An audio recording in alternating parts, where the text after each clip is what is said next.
de notre religion. Car le prophète Mohammed sallallahu alayhi wa sallam a dit Man yuridillahu bihi khayran yufaqihuhu fid-din. Il a dit si Dieu veut te faire du bien, il te donne la connaissance de la religion. Nous attestons qu'il n'y a pas un Dieu qui mérite l'adoration en dehors de Dieu lui-même qui nous a créés, et nous attestons ainsi avec une conviction solide que le prophète Mohammed sallallahu alayhi wa sallam est serviteur de Dieu et son messager. Il a dit qu'il nous a laissé sur une voie claire et propre et nette, ne permettant aucune confusion, mais seul un homme voué à la perdition peut s'en écarter après lui. Le Coran a mis l'accent sur un comportement qui est très fréquent aujourd'hui parmi les gens, c'est-à-dire la désobéissance aux parents, le traitement des parents. Mais le Coran a été clair. Il a dit que lui, Dieu le Tout-Puissant, il a dit qu'on l'adore lui seul. Il a pris cette décision, il nous a ordonné, ça c'est un ordre, de l'adorer lui seul. Et de faire du bien aux deux parents.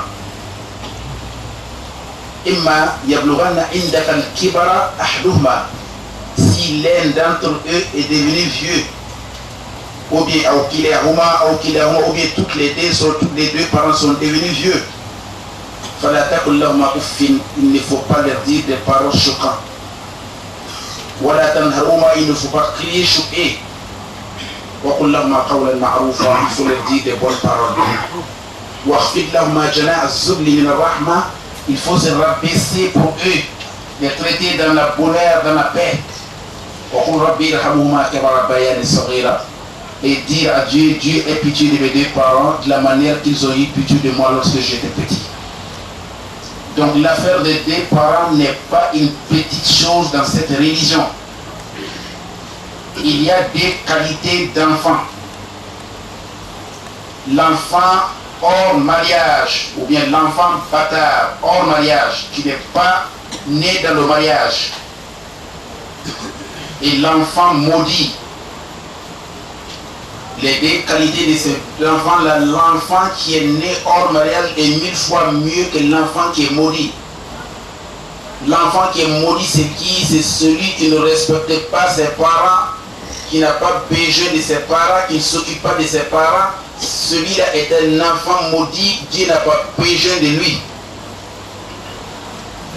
Mais l'enfant hors mariage, s'il adore Dieu convenablement, il se soumet à la volonté divine. Le jour des derniers jugements, il ira directement au paradis sans problème, parce qu'il n'a pas de péché lui. S'il est né hors mariage, le péché, c'est pour les deux parents, c'est pas lui. Alors, le jour des derniers jugements, quand l'enfer va voir les gens, l'enfer va se fâcher, l'envie même de s'éclater. Elle dit, Dieu, remets-moi ceux qui ont désobéi, remets-moi ceux qui ont mangé sous ta terre, qui ont bouffé ta nourriture, qui ont respiré ton air, qui ont eu à faire tout sur ta terre et qu'ils ont refusé d'accepter tes paroles. Dieu dira à l'enfer, patiente-toi, je dois les juger d'abord, ils doivent passer par le tribunal. Mais il y a des qualités des personnes parmi ces gens-là qui ne vont pas passer par le tribunal. D'abord, leur jugement va se faire en ce moment, ils sont dans toi, dans l'enfer. La première de ces personnes-là, c'est celui-là qui ne respecte pas ses deux parents. Vous voyez, mes chers frères, si on vous demande dans la vie qui t'aime, il y a des gens qui vont dire celui-là même pas. Mais pour nous les religieux, la seule personne qui t'aime sans condition, c'est ta mère. Toutes l'amour est conditionné. Je peux aimer M. Diakité parce que il est bon musulman, il vient à la mosquée, il est sérieux, c'est pour cela que je l'aime.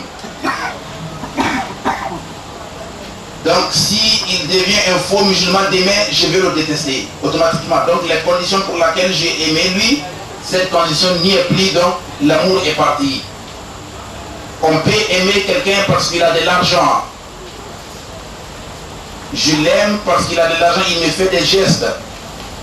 Le jour où il va couper de me faire ces gestes-là, je vais le détester automatiquement parce que mon amour était conditionné à son aide qu'il m'apporte. Tu peux aimer la femme pour des raisons. Pour sa beauté, pour d'autres raisons. Mais le jour où cette religion-là va partir, paf, tu vas voir que l'amour est basculé. Tout amour dans la vie est conditionné à quelque chose. Tu aimes un grand joueur parce qu'il marque beaucoup de billes. Mais s'il commence à rater des billes, au bout de combien de matchs, vous allez commencer à le détester parce que vraiment, ceux qui vous l'aimez à cause de oh, moi je l'aimais, mais avant il n'était pas comme ça. Mais dans toutes les conditions, ta mère t'aime. Je déteste, je l'aime, j'aime Diakité parce qu'il est musulman pieux. Il vient à la mosquée, il lit le Coran. Demain, s'il a commencé à boire, il a commencé à danser dans les boîtes de nuit, je ne l'aime pas. Mais sa mère l'aime. Vrai ou faux? Je commence à aimer monsieur là parce qu'il a de l'argent. Aujourd'hui, l'argent est fini, ce n'est pas mon problème. Mais sa mère aime et t'entoure. Même la mère des pharaons l'aime. L'amour la plus vraie, c'est l'amour maternel. Et c'est pour cela, le prophète Mohammed sallallahu alayhi wa sallam, un jour, il est venu dans sa mosquée, la mosquée du prophète, mosquée de Nabawi du Sharif. Une seule prière dans la mosquée du prophète, ça vaut 1000 prières dans d'autres mosquées. Une seule prière dans la mosquée de Médine, mosquée de Nabawi du Sharif, la mosquée du prophète, a la valeur de 1000 prières dans d'autres mosquées. Une seule prière dans la mosquée d'Al-Kaaba a la valeur de 100 000 prières dans d'autres mosquées. Une seule prière dans la mosquée de Jérusalem, Masjid al-Aqsa, a la valeur de 500 prières dans d'autres mosquées. Le prophète est rentré un jour dans sa mosquée pour faire le khutbah.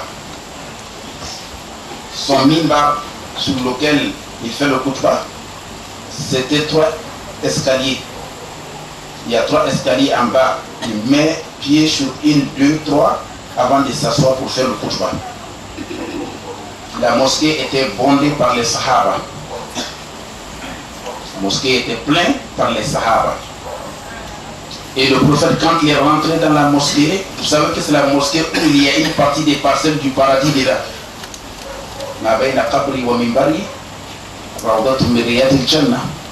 Le prophète dit, entre ma tombe et mon mimbar sur lequel j'ai fait les prêches, la petite distance qui se trouve entre les deux, c'est un jardin du paradis. Donc ce n'est pas une mosquée comme les autres. C'est dans cette mosquée où on trouve une partie du paradis dedans. Et le prophète sallallahu alayhi wa sallam, lui-même il a soulevé les briques lors de la construction de cette mosquée-là. Et quand il est rentré dans la mosquée était pleine par les Sahaba. Les Sahaba n'étaient pas des hommes ordinaires. Le prophète a dit, mes Sahaba que vous voyez, même si quelqu'un d'entre vous donne de l'or qui a le poids de la montagne de Uhud fi sabilillah, et qu'un de mes Sahaba prend avec ses 2 mains du riz dans un sac ou bien du maïs dans un sac, il fait sadaqa, la valeur de son riz là et de son maïs là est plus grande que la valeur de l'or qui a le poids de Uhud que vous avez fait. Ce n'est pas des hommes ordinaires. Quand il est entré dans la mosquée, il a mis le pied sur le premier escalier, il a fait un arrêt, il a dit Amin. Il a mis pied sur le 2e escalier, Il a fait un arrêt, il a dit Amin. Il a mis pied sur le troisième escalier. Il a fait un petit arrêt et il a dit Amin. Il s'est assis et il a fait son khutbah. Et tout le monde sait que Amin, ça veut dire dans la langue arabe que Dieu accepte cette prière. Amin veut dire accepte la prière que nous venons de formuler Dieu. C'est ça le sens d'Amin. Alors les Sahaba étaient étonnés. Il a dit Amin, mais ils n'ont pas entendu quelqu'un qui priait.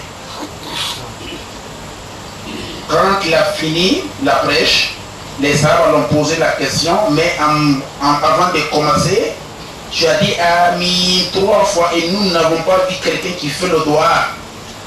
Il a dit c'est vrai. Dès l'instant que je suis venu dans la mosquée, l'ange Jibril est venu. Lui, il voit l'ange Jibril, mais les autres ne le voient pas. Il a dit, l'ange Jibril m'a dit, je vais faire 3 prières. Et à la fin de chaque prière, il faut dire Amin. Il a dit, c'est pour cela que je disais Amin, parce que Jibril faisait des prières. La première de ces prières, c'est quoi? Que Dieu maudisse quelqu'un qui a entendu ton nom, toi, prophète Mohammed sallallahu alayhi wa sallam, sans dire sallallahu alayhi wa sallam. Il faut dire Amin. Le prophète a dit Amin.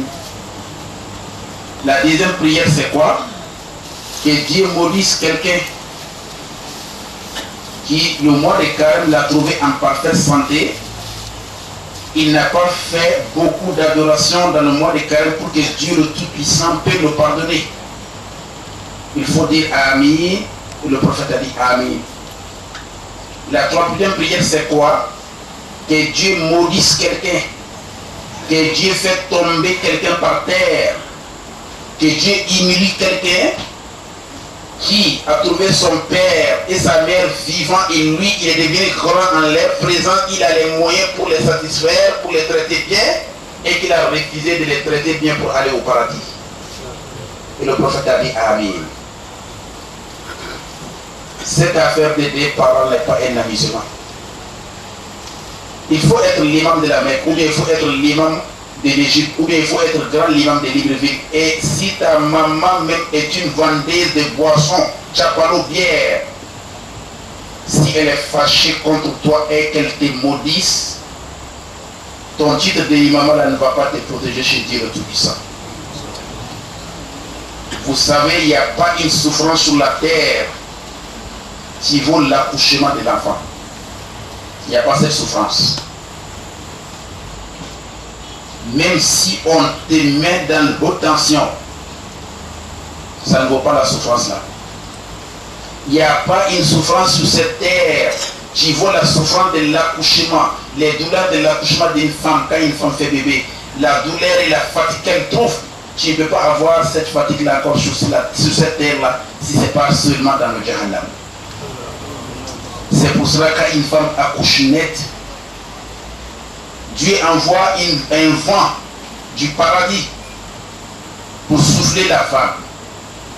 C'est là qu'elle oublie la douleur d'accouchement et elle pense maintenant avoir l'enfant. Sinon, la femme n'allait pas faire un autre enfant. Même si la femme n'est pas musulmane, elle est kafir. Le vent la quitte au ciel dans le paradis pour venir souffler le corps après l'accouchement pour refroidir la douleur. C'est pour cela, tout ce que tu vas faire pour ta maman, si tu veux, il faut construire une villa de 100 millions. Si tu veux, il faut prendre tout l'argent qui est sous la terre. Tu ne peux pas payer un seul cri que ta maman a fait le jour de ton arrivée dans cette vie d'ici-bas. Il n'y a pas un prix pour ce cri-là chez Dieu le Tout-Puissant. Tout ce que tu vas faire. Et Abdullah ibn Omar, il a vu un monsieur qui a pris sa maman sous le dos. Il est en train de faire le tawaf. Il a dit Abdullah ibn Omar, Innaha ummi, atarani kad wafaytuha haqqaha ya ibn Omar. C'est ma mère qui est sous mon dos, comme ça je suis en train de faire le pèlerinage avec elle. est-ce que j'ai récompensé ce qu'elle a fait pour moi? Abdullah ibn Omar a dit là, non. Tout ce que tu vas faire pour cette maman, tu ne pourras pas payer un seul cri qu'elle a lancé le jour où tu venais dans ce monde du Siba. Personne. Personne ne peut payer sa mère. Personne. Personne ne peut payer sa mère. Elle voit la mort avant que tu ne viennes dans ce monde. Dans la grossesse, la souffrance, la maladie, le vomissement, l'insomnie, jusqu'à l'accouchement. Après l'accouchement, la maternité, quand tu te réveilles, c'est elle qui est la première à se réveiller. Si tu ne dors pas, elle ne dort pas. Si tu dors, c'est là qu'elle dort. Si tu te réveilles, elle se réveille. Elle est malade quand tu es malade. Elle est heureuse lorsque tu es heureuse. C'est la mère qui souffre avec l'enfant. Mais hélas, il y a des gens qui sont maudits. Il y a des gens que Dieu ne veut pas d'eux. Ils vont passer tout leur temps à prier dans la mosquée, à lire le Coran. Dieu ne veut pas d'eux. Ils sont maudits. Ils sont chassés dans la climace d'Allah le Tout-Puissant. Parce qu'ils ont traité cette femme-là comme il le régnait. La malédiction, on n'accepte pas. La malédiction, ça s'achète. Si après cette souffrance que la vieille a vue, ta maman a vu pour t'amener dans ce monde bas, toi tu te permets d'acheter un portable de 100 000 francs pour une copine.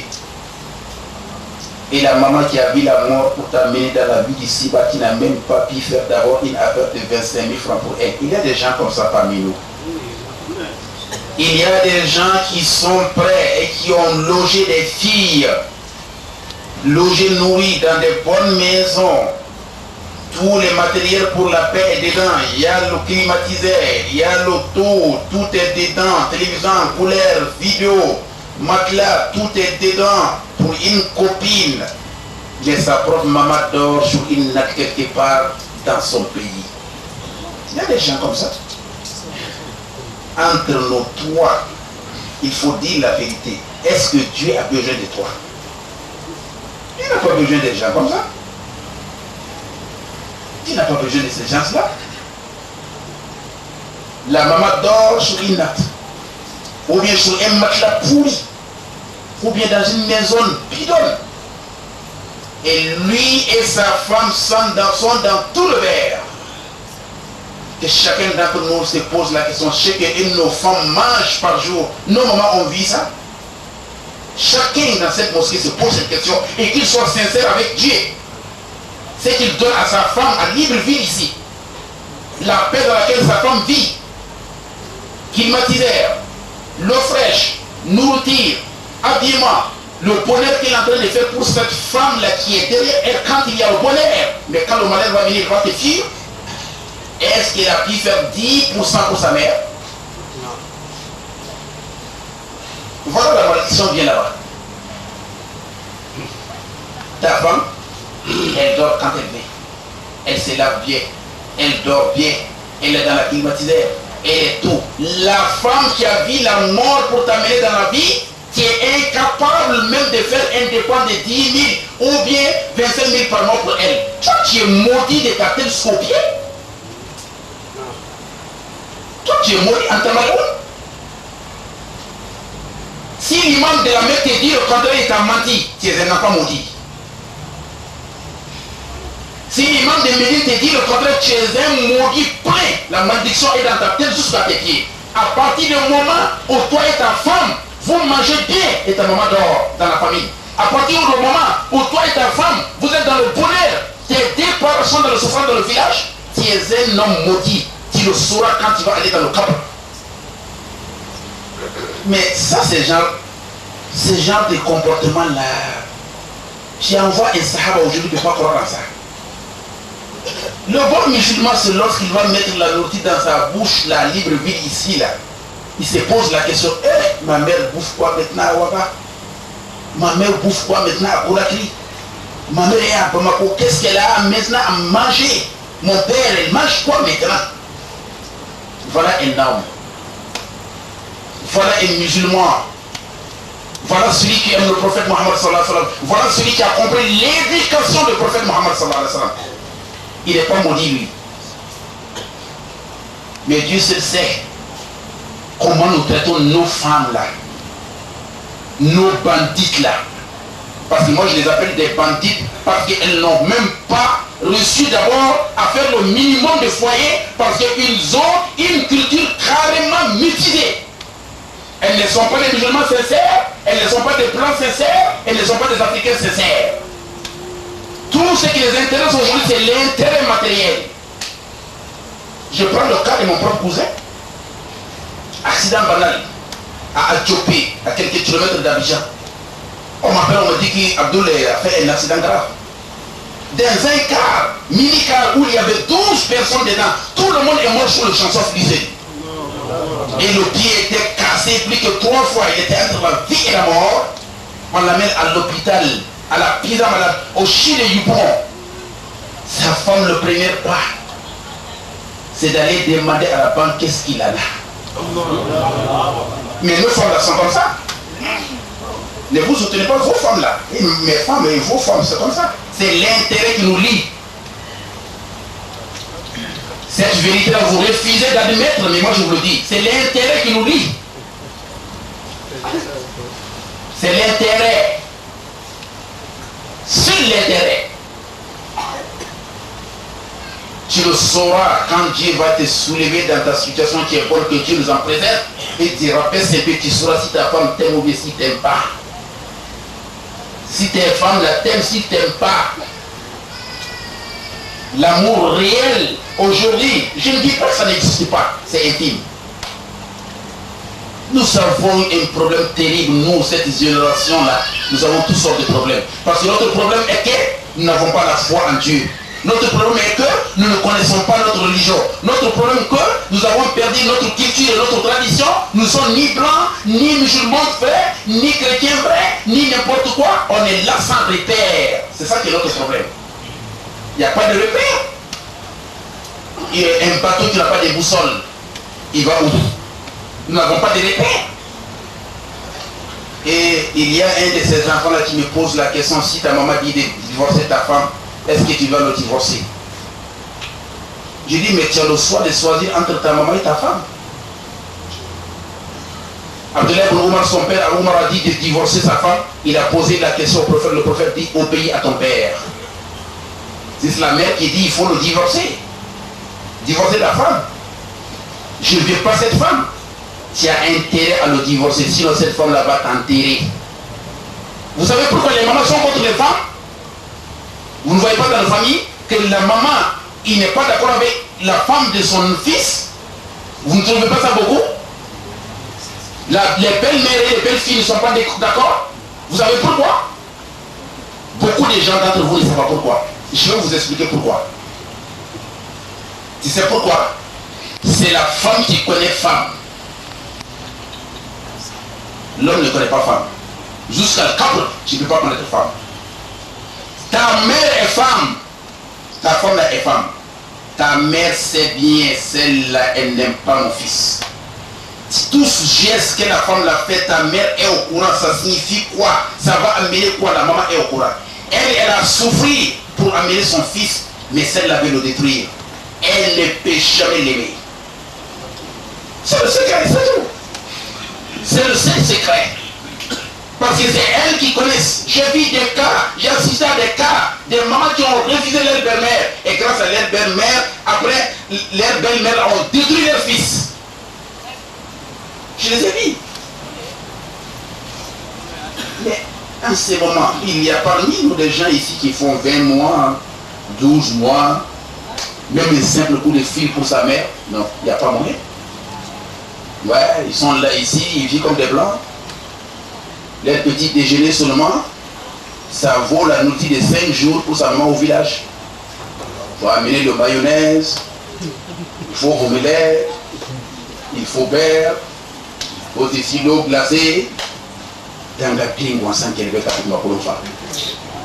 des enfants maudits. Mais la maman meurt de faim. Elle n'a même pas de quoi manger. Si toi tu n'es pas comme ça, il ne faut pas dire que les autres ne sont pas comme ça. Il y a des gens qui ont des millions ici, mais quand ils voient leur maman au pays, tu vas dire que ce n'est pas elle, mais leur maman. Il y a des gens, beaucoup, il y a une femme comme ça, vieille femme, qui est venue me voir à Abidjan. Il m'a dit, c'était une brèche, ça fait déjà 15 à 17 ans. Il m'a dit, c'est Djibo, c'était au début de la brèche à Abidjan. Ils ont dit, c'est Djibo. Il a dit, j'ai entendu parler de ton nom, mais je te donne des 100 francs. Tu es mon fils, mais je veux que tu pries pour moi parce que tu lis le Coran. Je dis, quelle prière, maman? Il a dit, je n'ai eu qu'un seul fils dans ma vie. Cet enfant est à Abidjan aujourd'hui. Il travaille dans une société. Il fait les meubles là. Souvent, il a un contrat de millions, 1,5 million, 2 millions, 3 millions. Il a dit, je ne dis pas qu'il me donne de l'argent pour bouffer, mais je peux faire une année pleine. Je ne le vois pas avec mes yeux. Il est dans la ville d'Abidjan.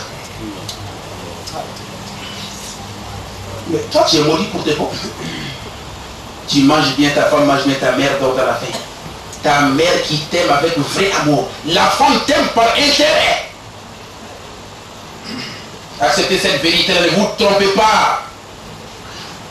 C'est par intérêt, c'est lorsque tu vas devenir fou là, ou bien paralysé, tu chies sur toi là. Si la femme t'aime ou bien si tu n'aimes pas, tu le sauras. Donc la maman est primordiale. Mais il y a parmi nous des gens ici qui font un emploi, même lettre pour leur maman, non. À plus forte raison d'envoyer l'argent. C'est lui avec ses copines, c'est lui avec sa femme. Et tu espères aller au paradis comme ça. Peut-être paradis que toi-même tu as construit là-bas. Hein? Si tu as construit un paradis, il faut aller. Mais un enfant maudit n'ira pas au paradis. Un enfant qui mange sa mère dort dans la faim. Un enfant qui mange son père dort dans la faim. Il n'ira pas au paradis. Parce qu'il est maudit par le prophète. Il est maudit par Sayyidina Jibril alayhi salam. Il est maudit dans la mosquée du prophète. Clair. Mais écoutez, mais au lieu de frapper les portes au marabout là-haut, pour vous tromper et voler vos argent, mais puisque si tu as la malédiction, quelqu'un va prendre ton argent. Sinon la prière qui est plus exaucée là, c'est les prières des mamans. Ta mère là, s'il prie pour toi à cœur ouvert là, c'est plus puissant que la prière des imams de la Mecque quand on va prier des réunions là. Ta mère là, qui ne connaît même pas lire le Coran. Ta mère là, qui est vendeuse quelque part dans le marché là. Ta mère là, qui est en train de faire cultivateur dans nos villages là. Ta mère qui ne connaît rien là dans le Coran ni dans l'Hadith là. Si elle prie avec cœur ouvert pour toi, cœur ouvert pour toi, c'est plus efficace, c'est plus exaucé que la prière de l'imam de la Mecque ou bien la prière de Médine pour toi. C'est comme ça aussi la malédiction. C'est le cœur qui maudit, c'est pas la bouche. Il est difficile qu'une femme maudisse son fils par sa langue. C'est le papa qui peut faire ça. Mais maman, non. C'est son cœur qui va te maudire. Il y avait un sahaba dans le temps des prophètes sallallahu alayhi wa sallam qui s'appelle Al-Qama. Il n'a jamais loupé une seule prière derrière le prophète Muhammad sallallahu alayhi wa sallam. Je ne dirais pas il a été en retard. Le premier takbir de l'ihram, Allahu Akbar, ça le trouvait toujours derrière le prophète Muhammad sallallahu alayhi wa sallam. Mais quand il était top, il a fait nawafil. Il priait sur les nawafil. Son front et ses genoux là sont devenus comme pour chameau, tellement il faisait nawafil.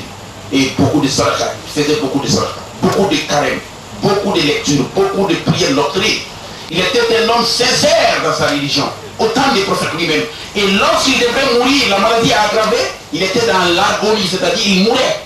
Sa femme est partie voir le prophète, l'a dit, Ya Rasulallah, la maladie de mon mari arrivait à un niveau maintenant difficile. Il est entre la vie et la mort. Le prophète appelle trois sahaba, Bilal, Suhaïb, Salman el-Farisi. Allez-y le voir et répéter avec lui, dire la ilaha illallah. Vous savez, quand quelqu'un meurt en islam, vous qui êtes autour de lui, vous devrez dire la ilaha illallah pour qu'il puisse dire ça. Si ça a été la dernière parole d'un musulman, il va au paradis. Mais vous n'appelez pas son nom pour dire, monsieur Tan dit comme ça, non, vous êtes là, vous dites seulement la ilaha illallah. S'il a eu à dire, il va aller au paradis automatiquement. Il a envoyé ces gens-là pour aller voir ce sahaba qui priait derrière lui. Les trois sahabas ont tout fait pour que quelqu'un puisse dire la ilaha illallah mais en paix. Il n'a pas payé. Ils ont dit, nous, on ne peut pas laisser cette affaire-là comme ça fait peur. Autant des prophètes, tout le monde pouvait dire ça facilement, parce qu'ils étaient des musulmans sincères. Ils sont allés voir le prophète. Ils ont dit, il y a un phénomène que nous n'avons jamais vu.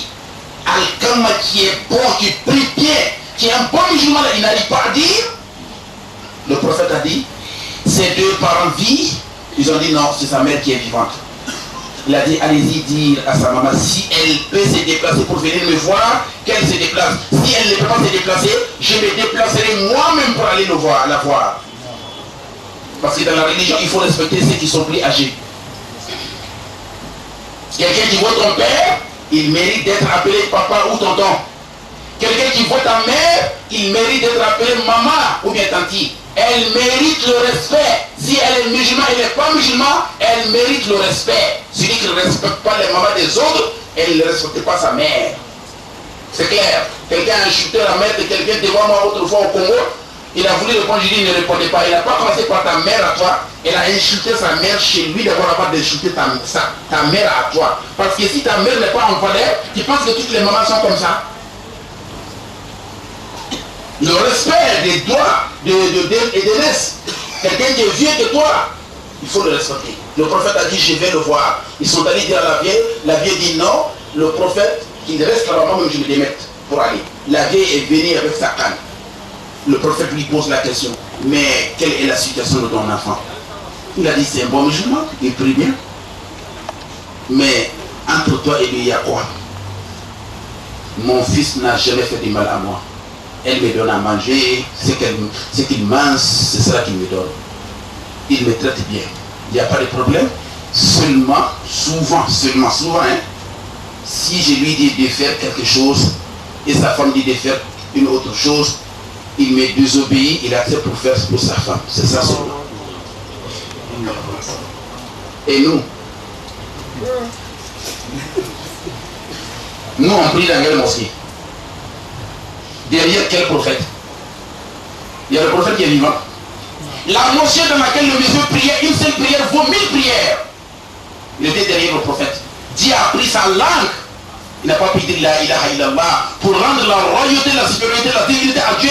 Il n'a pas pu dire parce que souvent, il n'accepte pas la parole de sa maman, il accepte la parole de sa femme. Et nous qui vivons avec nos femmes dans le beurre et nos mamans sont dans la misère dans le pays, chacun connaît chez lui. Quel sera notre cas? Quel sera notre cas? Nous savons même que nos femmes là, se lavent avec dans le mois. Nos mamans n'ont pas ça dans 6 mois pour bouffer. Chacun se connaît chez nous. Mais si la mort t'atteint toi, tu vas aller où? Tu ne sais pas que tu es dans la malédiction jusqu'au bout. Et on n'a qu'à se dire la vérité. La mort me prend combien de temps? Il y a des gens qui adorent femmes. La maman prend combien de temps dans la vie d'un homme? Ta mère, ça dure dans notre pays africain là. Avant que tu deviennes quelqu'un et deviens quelqu'un qui a des moyens pour traiter bien sa maman. Mais au bout de 5 ans, 6 ans, elle meurt. La maman, mais déjà le papa est déjà vieux. Toi tu vas atteindre 20 à 40 à 30 ans pour sortir à l'avenir, avoir de l'argent, le vieux a déjà 60 ans. Ou bien la maman a déjà 5 à 6 ans. Il reste combien dans ta main cette vieille dame là? Ou bien il reste combien dans ta main ce vieux monsieur? Non. Ce qui nous intéresse, c'est notre vie et notre bonheur avec nos femmes. La langue est arrêtée, il ne peut pas dire là parce que souvent, il désobéit à sa maman et suit sa femme. Et nous acceptons des portables à 200 000 francs pour nos copines. Et nos mamans sont dans la misère dans nos pays. Et nous acceptons des habits chers, des choses chères pour nos femmes. Mais nos mamans ne sont même pas pu d'abord acheter un habit de valeur de 25 000 francs pour nos mamans. Mais nos femmes portent des habits de 200, 300, 400 000. L'or, on n'en compte pas. Le bonheur, on n'en compte pas. Si le climatiseur est coupé, il y a la guerre. Tant qu'il n'amène pas le climatiseur, la femme, non, il n'a pas le temps. C'est quoi nous voulons? Et la maman, elle dort dans où? Dans d'autres pays, même, ils ont franchi le Rubicon. Il faut un travailleur pour la femme, quelqu'un qui lave la toilette, quelqu'un qui lave les habits, quelqu'un qui prépare. La maman est au village, elle travaille. Avec son âge, elle travaille. Et ce sont ces diables-là qui sont avec nous. Ça veut dire quoi? Ça, il faut faire l'islam tel que Dieu l'a prêché. Il ne faut pas se flatter. La mère, la fille, elle est fâchée contre toi, tu vas dans Jahannam. Maman, la fille, elle est fâchée sur toi, tu vas dans Jahannam. Papa, là, tu vas dans Jahannam, Dieu s'en fout de toi. Tu es maudit, oh. Dieu n'a pas besoin de toi parce que tu es dans la malédiction. Et le prophète sallallahu alayhi wa sallam, il a dit aux sahaba là, il a dit à la maman, pour que je vous ai dit que maman ne pardonne, le maman ne maudit pas par la langue. Maman maudit par le cœur. Wallah, tu vas insulter ta mère et dire je prie pour lui. Mais si le cœur est serré là, cette prière qu'il va faire pour toi là, ça se transforme en malédiction. Sinon maman ne peut pas maudire fils. C'est père qui maudit. Le sentiment de maman c'est plus grand que le sentiment de père. Et le prophète a dit maintenant aux Sahaba, pour finir le problème là, et laver le cœur de la vieille dame pour que la dame pardonne dans son cœur. Elle a dit, il a fait un plan quoi, il a fait un plan pour que la maman puisse pardonner. Il a dit aux Sahaba, allez-y me chercher de boire, et vous animez le feu, pour animer le feu quoi. La vieille a dit, mais tu vas faire quoi prophète? Il a dit, je vais brûler Al-Kama vivant. Brûler Al-Kama, mon fils? Il a dit oui. Si tu veux le fait d'ici, c'est mieux pour lui que le fait de la terre. Si tu ne veux pas qu'il soit brûlé le jour de dernier jugement, il faut le pardonner dans ton cœur ouvert. Sinon, rien ne va le sauver. Rien. Beaucoup de prières qu'il a fait derrière le prophète, beaucoup de siam, beaucoup de quoi là. Non, tant que toi tu es fâché là, il ne va jamais sauver. Il ne sera pas sauvé. Il faut que tu le pardonnes. Cœur ouvert. Il a dit, prophète, je lui ai pardonné. Le prophète a dit, peut-être il a dit ça par honte de moi, allez-y voir. Avant que les Sahaba arrivent dans la maison d'Al-Kama, ils ont entendu, il est en train de dire la ilaha illallah, Muhammad Rasoul avant de mourir. Et nous, on est comment? On est comment? Chacun se connaît. Ta maman là où elle dort là, si tu fermes tes yeux là, tu sais là où elle dort. Compare là où elle dort là. Et là, et toi et ta femme dort, il faut les comparer. C'est à ce moment-là tu sais si tu es dans la malédiction ou bien si tu es dans la bénédiction. C'est que ton père et ta maman mangent au pays là, tu le sais plus que moi. Compare ce qu'ils mangent là et à ce que toi et ta femme et tes copines la mangent ici. Quelle est la meilleure entre les deux? Et tu sauras là où tu es dans quel camp. Il ne faut pas se flatter. C'est pour cela. Le pharaon, il n'y a pas quelqu'un qui a adressé Dieu comme pharaon. Pharaon a dit que moi je suis Dieu. C'est moi qui vous ai crié. 40 ans encore, 40 ans après. Il dit, je ne connais pas d'autre Dieu que vous allez adorer, ce n'est pas moi. Mais Dieu n'a pas déclaré la guerre contre le pharaon. Vous savez pourquoi? Parce qu'il traitait bien sa mère. Trop, il traitait bien trop sa mère. Si la maman des pharaons n'a pas dormi, le pharaon ne dort pas. S'il n'a pas mangé, il n'aurait pas temps. Il adorait trop sa maman. Quand la vieille est partie, la guerre a commencé. C'est pour ça que quand ta maman meurt, il y a un appel qui vient du ciel. Toi, la femme pour laquelle on t'a laissé là, elle est morte. Hein? Il faut faire de bonnes œuvres maintenant. Parce qu'il y a certains problèmes, si Dieu veut te donner là, s'il regarde la maman, elle a le pitié de la maman, il dit, si je le fais ça, sa maman vraiment elle va souffrir. Elle te laisse ce problème. Wallahi, maman c'est garanti. Hein? Beaucoup de malheurs quand il va t'arriver là, si Dieu regarde maman là, il laisse. Il laisse, il dit, ça va. À cause de la vieille. Ah oui, à cause de la vieille. À cause de la vieille. Il te laisse. Quand la vieille meurt, il te dit, c'est dit, la femme pour laquelle on te décède, à cause de laquelle on te décède, elle est partie. Toi-même, il faut faire des bonnes œuvres. Mais nous, ça c'est négligé. Oh. Nous, on cherche Dieu là où on ne peut pas trouver Dieu. Là, c'est négligé. C'est trop négligé. Père est où? C'est pas son problème. Maman est où? C'est pas son problème. Portable qu'il a dans sa main, ça peut acheter une moto pour papa. Mais papa est sur le vélo dans le village. habit que lui-même il porte, l'habit que sa femme porte. Non, c'est une vie terrible. Hein. Nous sommes arrivés à une étape très dangereuse. Mais il n'y a pas une maladie qui vaut une chose. Quelqu'un qui est malade, il ne sait pas qu'il est malade. C'est pourquoi pour soigner un fou là, c'est difficile parce que le fou même te dit que toi-même tu es fou. Quand tu ne sais pas que tu es malade, et les gens disent, ah, je dis que il est réel. Actuellement, le degré est dit pour le bébé, comme il va tout pour lui. Et c'est clair. À partir du moment où la maman dort, comment dire, sur la natte, et toi et ta femme, vous dormez dans une maison qui m'a dit, dis-toi que tu es quoi? Tu es quoi chez lui? Je ne dirais pas qu'il faut aller obligatoirement chez des climatériels pour aller dans ton village selon tes moyens, non. Si tu n'as pas. Traitez bien ta mère. Par exemple, quelqu'un qui a un petit village, il n'y a pas de courant, il n'y a pas d'eau. On ne peut pas dire d'amener climatériel là-bas forcer, mais il faut que la maman soit à l'aise. C'est là où je suis en train de dire. Tout ce qui te gagne, c'est la maman d'abord qui est prioritaire. C'est papa qui est prioritaire. Ah oui. Et il y a quelqu'un qui respecte bien sa mère, qui traite bien son père. Personne ne peut le faire de mal sur cette terre. Personne. Quand le papa mère et la maman mère, la baraka, la douhaoula s'élève maintenant pour dire voilà, les papas est parti, maman est partie, c'est nous qui sommes à la place des papas. La baraka et le douhaoula. Rien ne va t'arriver sur cette terre.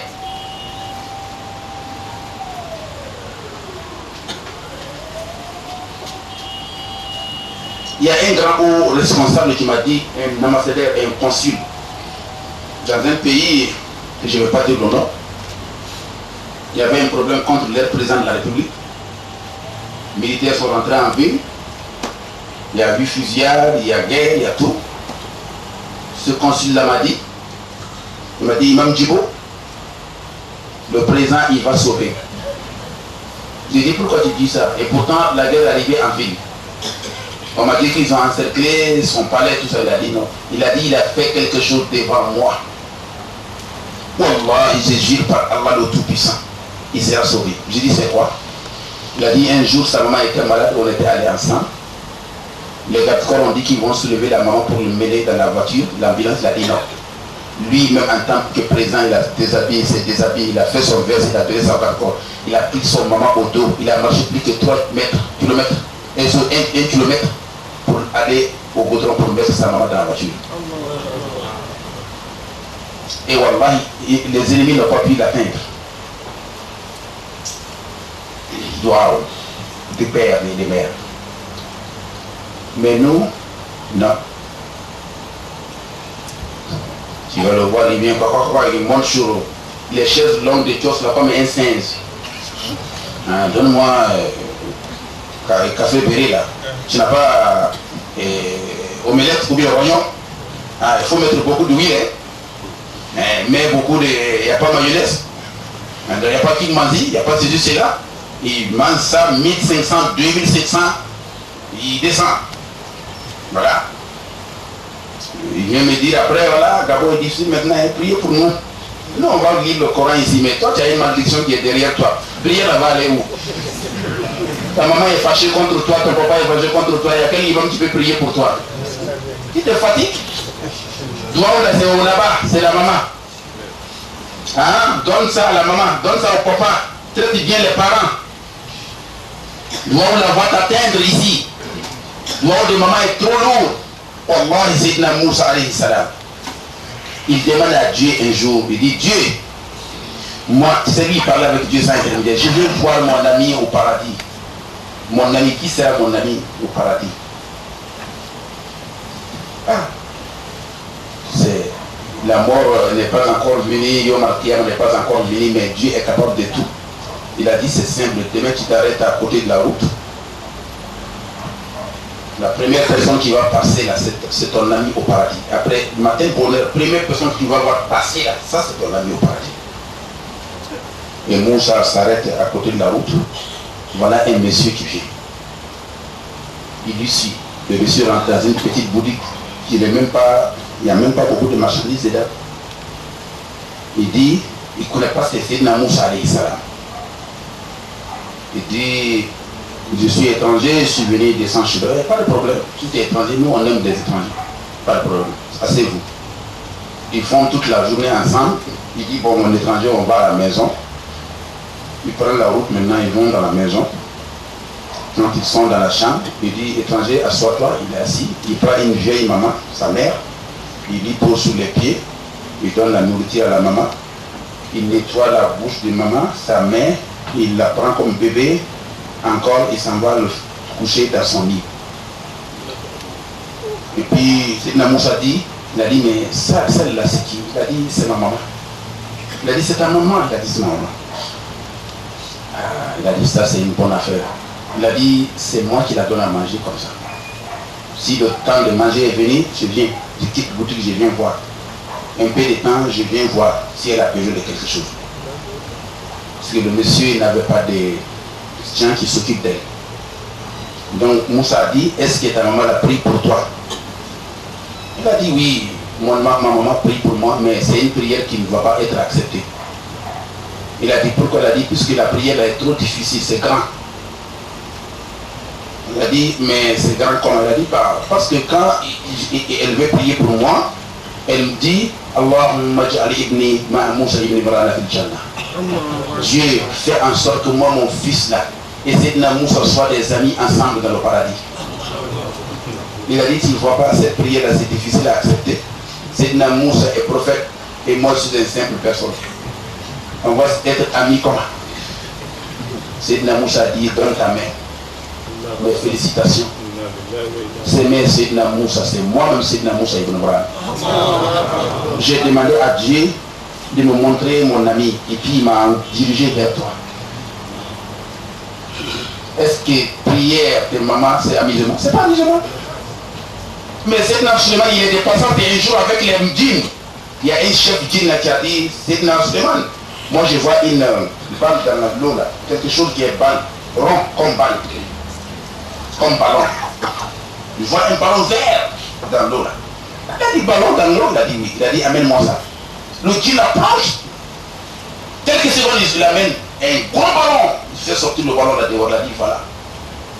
Un gros ballon. Hein. Sidna Suleiman dit mais il faut ouvrir, on va voir. Ils ont ouvert le ballon.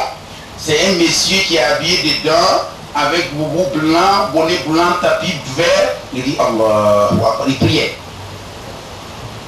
Il a fini de prier, il a dit Assalamu alaikum wa rahmatullah, Assalamu alaikum wa rahmatullah. Sidna Suleiman dit mais il y a quoi, ça c'est quoi? Il a dit non, je suis un homme, n'ayez pas peur. Je ne suis pas djinn, je ne suis rien, je suis un homme. Mais je vais vous expliquer mon histoire. J'ai bien traité ma maman, j'ai traité bien ma maman. Je faisais trop de bien pour ma mère. Quand elle mourait, elle a dit Dieu, le monde est méchant. J'ai peur, je ne serai pas là. Je demande que tu mets mon enfant dans un lieu où les méchants ne vont pas l'avoir, ni les djinns méchants, ni les hommes méchants. Il a dit depuis lors, je me suis trouvé dans ça. Tout ce que je veux dans ma vie, tout est prêt. Il suffit seulement que je pense. Il a dit remettez-moi ma place. Il l'aurait mis dans l'eau. Mais nous on est comment? Il y a des gens ici qui n'envoient même pas même 5 000 francs à leur papa. Ils disent non, on n'a pas eu beaucoup d'argent d'abord. Mais beaucoup d'argent va venir comment? C'est là où il faut chercher beaucoup d'argent. Tu as 5 000, tu as 2 000, tu as même 500 francs. Monsieur Ba va au pays. Bon, Monsieur Ba, voilà, il est, tu donnes ça à mon père, à ma mère. Je suis en bonne santé, mais je n'ai pas encore eu de travail. Bon, Ba vient, je l'ai vu, moi j'avais 1500 francs, c'est pour vous. Maman, toi tu prends 500, papa doit prendre 500, l'autre 500, vous donnez ça à mes petits frères. Ou encore tes 500 là. Même si papa et maman avaient 2 milliards, toi tes 500 là, elle aime ça plus que 2 milliards. Non. Le 500 que toi tu vas envoyer ta maman ici là, elle va taper dans sa main là, c'est mon fils qui a envoyé ça. Wallah, mais s'il avait 100 milliards, ton 500 là, il aime ça plus que les 100 milliards qu'il a, elle-même elle a ça. Ah, elle va dire, ah c'est elle m'a envoyé ça. Dieu merci, il n'a pas de travail, que Dieu lui donne le travail. Avant que M. Ba va retourner là, il a trouvé déjà toute sa vie de travail. Mais on ne pense pas à ça. On pense que hey, ça là, c'est pas une petite affaire à faire des parents là-haut. Si nous voulons parler de ça dans le Coran et dans l'Hadith, nous allons passer toute la nuit ici. Le Coran, il a dit, les parents, c'est pas amusement. Ce n'est même pas amusement. Surtout la maman. Surtout la maman. Mais hélas,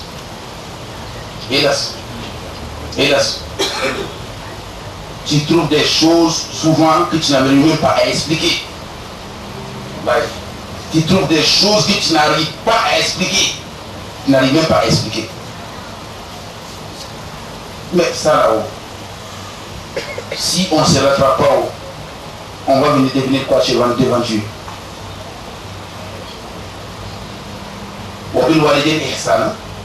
Mais ce verset, on va passer tout notre temps à dire ça.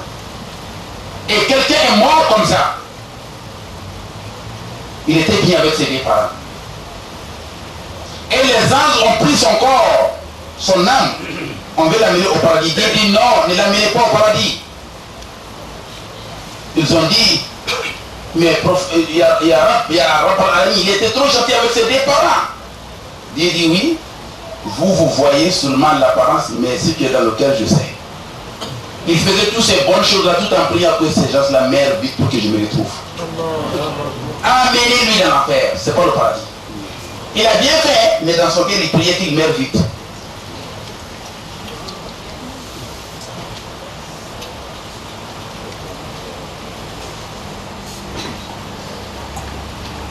C'est ça que le musulman doit méditer là-dessus. Les deux parents. Mais si mon père n'est pas mort, mon père n'est pas là, ma mère n'est pas là, comment je dois avoir la baraka? Il y a des gens, quand ils font des biens à leurs parents, quand les parents sont morts, ils pensent que c'est fini. Un peu de temps seulement, tu trouves des problèmes. Ils trouvent des problèmes dans sa vie. Les gens disent, mais voilà, il a fait du bien à ses parents, mais quand les parents sont morts, lui, il a tous les problèmes. Vous savez pourquoi? Nous, on pense qu'adorer les parents, faire des biens aux parents là, ça se limite à leur vie seulement, non? Même après leur mort. Par exemple, ton père qui est mort là, ta maman qui est morte là, tu peux avoir leur bénédiction étant ici, comme tu peux avoir leur malédiction étant ici. Vous parlez vraiment, on doit traiter bien les mamans, mais moi ma mère est morte. On va traiter bien les vieux, mais moi mon père est mort. Comment je vais faire maintenant? Non, c'est pas encore fini. Tant que toi tu es dans la vie là, tu peux traiter bien tes parents dans l'akhira et avoir leur bénédiction. Donc tu peux avoir leur malédiction aussi. Tu les traites comment? Le prophète sallallahu alayhi wa sallam a expliqué ça à un monsieur qui était venu dire, mes parents ne sont pas là, comment je dois faire? Il a dit c'est simple. Il faut prier pour eux. Que Dieu les pardonne. S'ils sont musulmans, s'ils ne sont pas musulmans, non. Que Dieu les pardonne. Que Dieu chose. Et puis, les promesses qu'ils ont fait, ils n'ont pas pu réaliser. Il faut réaliser. Leurs parents là, il faut traiter avec eux. Il faut les traiter bien. À l'Azan. Il faut faire à l'Azan. Ou bien, quand ils mouraient, ils étaient fâchés contre toi. Tu as envie d'avoir leur pardon et leur bénédiction, c'est simple. Tous les gens qui sont morts, personne d'entre eux d'abord n'est arrivé à Yom al-Qiyam. Ils sont tous dans Yom al-Barzakh. Ils sont tous dans le Barzakh. Ils sont au courant de nous 2 jours dans la semaine, lundi et jeudi. Tout ce que tu fais ici, lundi et jeudi, ton parent voit. Quand tu meurs, lundi, jeudi, Dieu te montre tous tes parents là, tous tes amis que tu connaissais. Lundi et jeudi. Ils sont au courant de tout ce qui se passe ici. Lundi et jeudi. Mais nous, on n'a pas leurs nouvelles, mais Dieu leur donne notre nouvelle. En 93, j'étais à Bamako, je prêchais dans une mosquée. La mosquée était bien construite. Quand j'ai fini de prêcher, il y a un monsieur qui m'a dit, tu connais l'histoire de cette mosquée? J'ai dit non. Il a dit, c'est pour un grand Richard. Il avait commencé les travaux étaient au milieu, il est mort. Avant de mourir, il a appelé tous les enfants, il a dit, voilà, moi, j'ai beaucoup d'argent, mais j'ai promis les musulmans, j'ai dit, je vais faire cette mosquée, mais la mosquée n'est pas finie. Quand je meurs, construisez la mosquée, terminez la mosquée. Si vous achevez maintenant la mosquée, maintenant, l'argent là, c'est pour vous. Mais ça, il faut terminer les travaux. Ils ont dit, on a compris. Quand il est mort, ils ont arrêté le travail. Le gros français là. Gros français. Nous, si tous les pays africains doivent s'en sortir des sous-développement, il est difficile que les francophones s'en sortent. Parce que on a copié toutes choses sur les Français, quoi. Les gros Français, là. Ils parlent avec les épaules, avec les têtes, on dirait sous l'arbre. C'est quoi? Tu ne vois pas que les anglophones sont plus développés que nous? Vous ne voyez pas ça? Il faut aller au Nigeria ou bien il faut aller au Ghana pour voir. Tu ne peux pas comparer Ghana à aucun pays de l'Afrique de l'Ouest. Il n'y a pas ce pays de l'Afrique de l'Ouest qui peut se comparer au Ghana. Dans le développement, il n'y a pas. Ils nous ont donné des mauvais comportements avant de partir, ces Français. Par des épaules en haut. Voilà, tu sais, ça c'est du gaspillage. Les musulmans peuvent achever. Bon, tu vois, papa fait ce qu'il pouvait faire. Les musulmans peuvent cotiser. Ils ont dit ça. Les écoles, ceux qui ont fait les grands, qui se disent des intellectuels là. Ah oui. Et depuis que l'Africain même a été appelé intellectuel, l'Afrique est toujours en bas. Même une boîte d'albert n'a pas pu d'avoir fabriqué ces intellectuels. Une aiguille, ils n'ont même pas pu fabriquer. Ils savent parler les gros français, faire des petits, ils sont champions. Sinon, faire quelque chose pour la vie, ils ont fait quoi? C'est encore les appels intellectuels là. Ils ont arrêté la mosquée. Un jour, la nuit, 7 jours, le vieux est venu dans le rêve à chaque enfant dans le même air. C'est-à-dire, 1h du matin, tout le monde a vu le vieux dans le rêve. Il les a appelés, il a dit, vous, l'argent c'est moi qui l'ai cherché. C'est moi qui ai travaillé pour avoir mon argent. Et c'est moi qui ai commencé le travail pour les musulmans. Vous n'êtes pas, si vous n'êtes pas musulman, ça vous concerne. Mais moi je suis musulman, j'ai promis la mosquée aux musulmans. Et je vous ai dit avant de mourir, achevez la mosquée. Et vous refusez d'achever la mosquée parce que je ne suis pas en vie. Et l'argent c'est pour moi. Je suis venu vous dire, si vous n'achevez pas la mosquée, on va voir ce qui va se passer. L'heure intellectuelle, c'est fini ce jour-là. Mais tu as vu papa? Moi j'ai vu, toi aussi tu as vu? Ils sont venus en vitesse, 180 à l'heure à la mosquée. Tout le monde a peur pour voir l'imam. Ils ont achevé la mosquée. Les morts là, ils sont au courant de nous chaque lundi et jeudi. Ton père est au courant de toi, ta maman est au courant de toi chaque jeudi et lundi.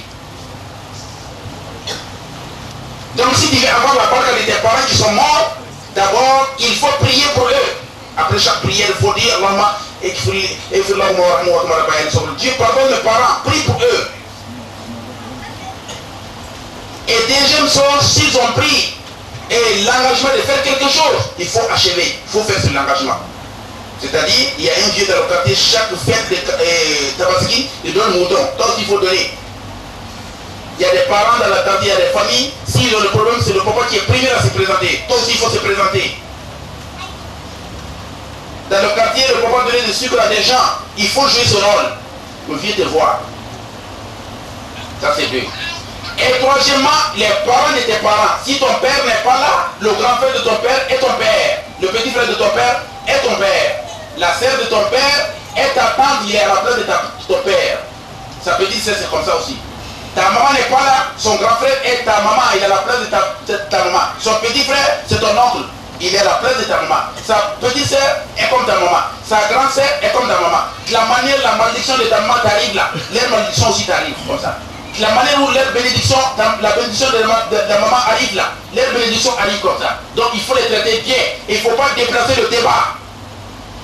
Ah oui, bon, c'est le grand frère de mon père, mais il n'était pas d'accord avec mon père. Quand nous étions petits, lui il avait de l'argent, moi mon père n'avait pas de l'argent, il ne s'occupait même pas de nous. Un jour même il a refusé de payer notre fourniture, même mon père était allé le voir et un jour de payer la maison, il a dit il n'y a pas de l'argent. Non, tu es en train de déplacer les débats, ce n'est pas des choses qui sont, c'est pas pareil, c'est pas ça. Ça c'est déplacer le débat. Pas parce que ton permis de conduire est périmé, on va dire que ta carte ce jour aussi est périmée. Non, c'est pas les mêmes choses. Lui avec son frère, c'est leur problème. Toi tu ne fais pas ça. Il n'était pas d'accord avec son frère, il était d'accord avec lui, c'est pas ton problème. Toi tu fais parce que Dieu a dit si tu veux avoir la bénédiction de tes parents, le prophète a dit si tu veux avoir la bénédiction de tes parents, il faut traiter bien ses parents. Ça s'arrête là. Le reste là, c'est pas ton affaire. Il n'était pas d'accord avec ton père, il était d'accord avec ton père, ça c'est pas ton affaire. C'est eux qui représentent le papa maintenant, il faut faire bien pour eux. Et tu vas avoir la bonne qualité de tes parents. Et si toi tu les traites mal, tu vas avoir la malédiction de tes parents. En quatrième lieu, tu vas avoir la bénédiction de tes parents après leur mort, leurs amis. On se dit comment? Leurs amis. L'ami de ton père, il est ton père. En général, l'ami de ton père, il est au courant de tout. Même marier une femme, c'est ton ami qui fait les démarches. C'est les amis qui font les démarches. Il est au courant de tout. Même ta mère, s'il a des problèmes avec ton père, c'est son ami qui peut intervenir. Hein? Donc il est la preuve de père. L'ami de ton père, c'est ton père. L'ami de ta mère, sa copine, c'est ta mère. Il faut les suivre. Mais hélas, il va voir, chez nous on dit, cette famille-là, vraiment, mais ça va, on va tout dire. Là, il nous fait un tout.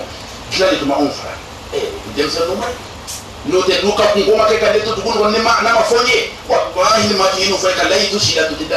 Attends, comment comme meilleur hein? C'est dans la doucha. J'attends ça partout en Afrique de l'Ouest. Et cette famille-là, vraiment, il y a malheur dans cette famille-là aujourd'hui. Et on ne m'a pas dit, Allah, les enfants d'aujourd'hui. Sinon, leur père et moi, on était comme ça. C'est lui qui nous séparait. S'il avait été vivant, cette affaire n'allait pas se passer sans qu'on me touche. Et les enfants d'aujourd'hui, ce sont ces maudits là qui sont sur la terre. On va avoir la paix. On va avoir la paix. On ne peut pas avoir la paix. Wallahi Abdullah ibn Omar, le fils de Sayyidina Omar ibn al-Khattab, il a vu un vieux un jour à Bédi. Écoutez bien l'histoire. Il a vu un vieux qui marchait avec sa canne, mal habillé, il n'avait pas de triban. Sur sa tête, bon triban, il n'y en avait pas. Il marchait à pied. Et Abdullah ibn Omar